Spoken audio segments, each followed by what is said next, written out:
I've seen a lot of changes over the last 17 years. We've been involved in a lot of projects, and we build everything. Something Paul likes to say is we build boxes and fill them full of concrete.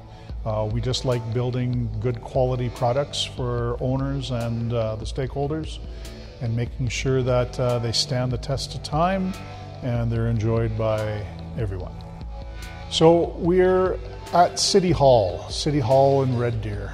A little history of City Hall. The bottom two floors and the basement were built in 1966, and the upper two floors were built in 1980. And a lot of the heating systems, exterior envelope, were dated, very well dated back to those times. We did find some exterior perimeter heating cabinets that were listed as 1966, a lot of the heat pumps. One of the main challenges with this project was it really went from a small scope, being on the third and fourth floor exterior envelope, to the complete building.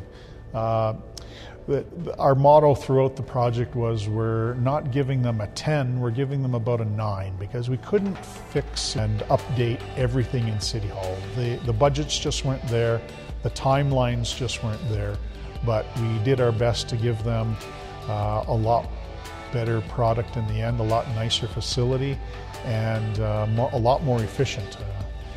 As projects go for Timcon, we're very, very happy with the end result of this project. It was a lot in a very, very tight schedule.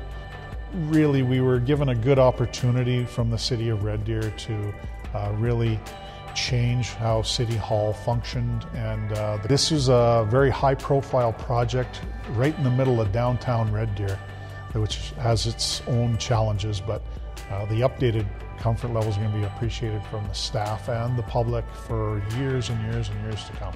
We're very proud of this project.